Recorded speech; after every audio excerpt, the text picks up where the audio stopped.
Cole launched a few more slugs their way, forgetting to warn the children. 2 deafening blasts filled their garbage container, many of the kids shrieking that hadn't already had their ears covered from prior. At that same moment, Cole realized his double-barreled double-magazine tube shotgun was empty. Gentle hands took the shotgun away from him without him realizing in the chaos. Little hands took the shells and started reloading the shotgun as he looked around for how to stop the semi he saw slowly and steadily barreling their way. It was armored up and looked unstoppable. Out of the corner of his eye, Cole noticed the 2 chemists taping a packet of solution to the inside of a tire. "Cole, grab this tire and hold it out the hatch." Cole did as he was told, in more of a trance than anything, completely focused on where the heck he would shoot this vehicle, finding no vulnerable spot. He held the hatch and tire without thinking, and the girl poured in another mixture. "Now, gently roll the tire towards them and grab another tire quickly." Cole did as he was told, and the tire peacefully rolled towards the semi as if blissfully ignorant that they were about to get crushed. What Cole didn't know is that glycerin was slowly coating the inside of each tire and mixing with potassium permanganate that was in little packets. A few seconds apart, each tire smacked into the semi, getting caught under it. Each tire burned hotter than the last as the 2 chemists figured out exactly how much they wanted to put in. The first 2 had too much and started burning a hole through the bottom of the cab. The second few blew thick black smoke everywhere and concealed the view momentarily. The semi kept going in disbelief that the tires were causing any more than cosmetic damage. By the last tire, which Cole was now counting as the 8th, the cab was fully engulfed in flames. Cole wanted more tires, but there weren't any, and the chemicals were gone also. Cole patted his chest for his shotgun, but it wasn't there. Tiny hands put it where his arm started feeling around for it. 30-some cartel members poured out of the back of the semi, and 25 yards distance out to 50 in the matter of moments. Cole yelled at everyone to plug their ears again and emptied both mag tubes full of buckshot into the cartel members, bodies strewn everywhere in varying degrees of pain and death.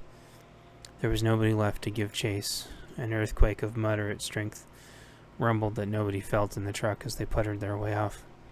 By Cole's estimation, they were nearly empty.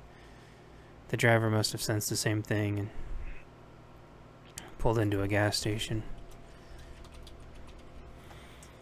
The young teens did their best at security, providing a perimeter with the Amazon girls running in to scavenge whatever they could. A tube was produced from a pack and a crowbar from another and got the fuel cap off marked diesel. A kid started pumping a makeshift pump and fuel started moving into the garbage truck. A caddy of sorts started following Cole around with a medium-sized backpack, ready to fill either of his guns at a moment's notice. The kid was carrying several of the mags in the pouches on his jacket for the 1911 and shotgun shells in the other pockets. Not even old enough to drive, this kid was ready to load a shotgun and fight to the last breath to protect all of his brothers and sisters of basically equal age, all of them scurrying around with various jobs they had made up. In any other instance, a running vehicle trying to fuel up would be horrible, but it hardly mattered. Cole looked in the distance and saw huge pillars of smoke where the tires had decided to have an unconsensual union with the up-armored semi full of cartel that tried to kill them. No doubt whoever wasn't injured was now running on foot. In the distance, Cole was sure he heard a motorcycle, but couldn't be sure.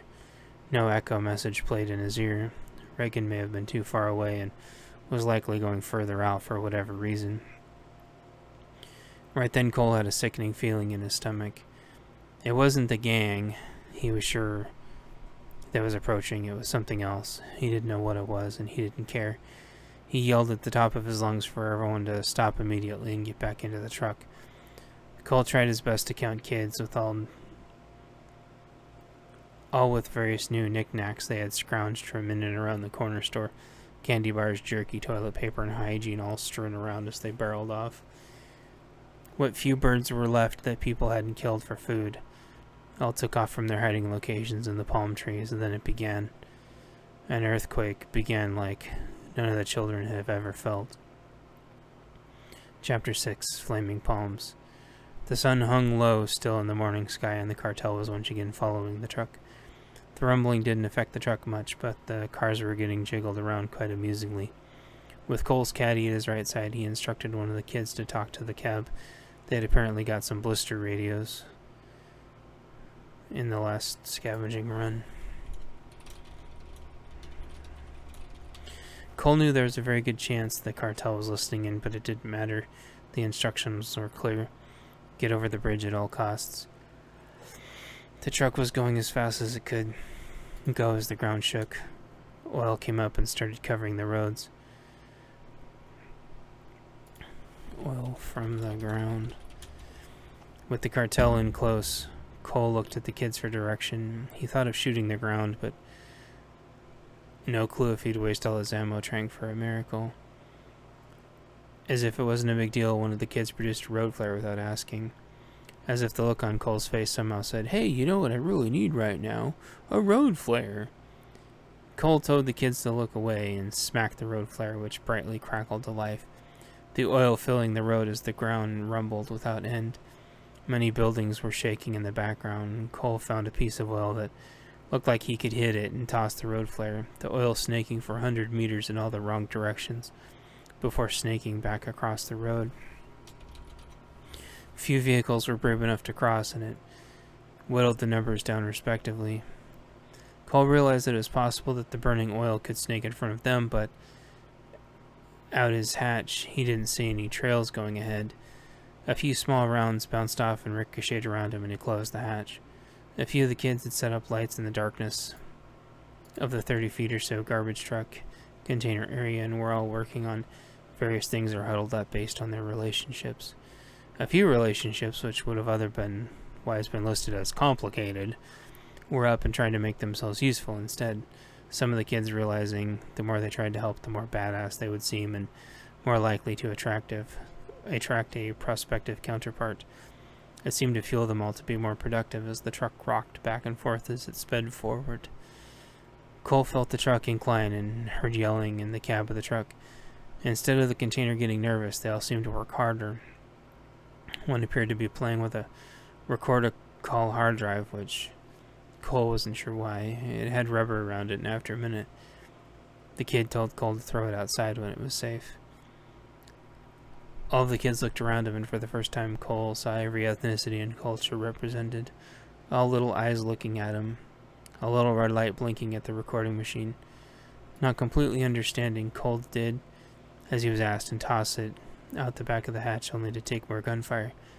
Cole shut the hatch fast, and there were at least 7 or so more vehicles chasing them, with one looking like some kind of boss. The kids all snickered in the garbage truck as it shook violently. The kid turned on the radio to listen. It was a speech from one of the kids about how they knew where a lot of treasure was, and that they had to listen to the end of the tape to hear where the treasure was buried. It was a grand cache with tons of weapons and other loots. Cole didn't hear the vehicles follow any longer.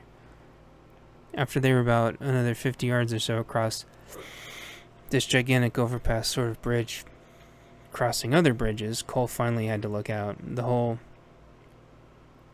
rest of that part of the cartel was huddled around the recording device. "So now that you've listened to the whole recording, you've done really good. We'll tell you where the treasure is for you sadistic assholes. It's in hell." The recording machine exploded into a bright light, severely aggravating the situation. Mafia members flailed around half-blind and angry as the ground shook. One ran right off an overpass on accident, falling nearly 75 feet from what Cole could see. Over the radio, the kids heard what the cartel said they were going to do to the children, and it was absolutely horrible. As Cole's eyes focused past, he saw a chunk of bridge fall off in the background. The earthquake was still going. Half blind, the cartel got in the car and cautiously drove forward. Not that they had a choice. Sections of the bridge had fallen behind them, and There was no turning back. The kids drove forward as fast as they could. Over the radio, they saw a checkpoint in sight. The checkpoint messaged them, and Cole explained the situation. A rocket-propelled grenade sailed past the garbage truck, hitting the lead cartel vehicle perfectly. The kids all collectively breathed a sigh of relief as they pulled into the checkpoint, which was on solid ground. The kids all cut out and ran, and the driver and his girlfriend pulled into a safe area to save their precious garbage truck.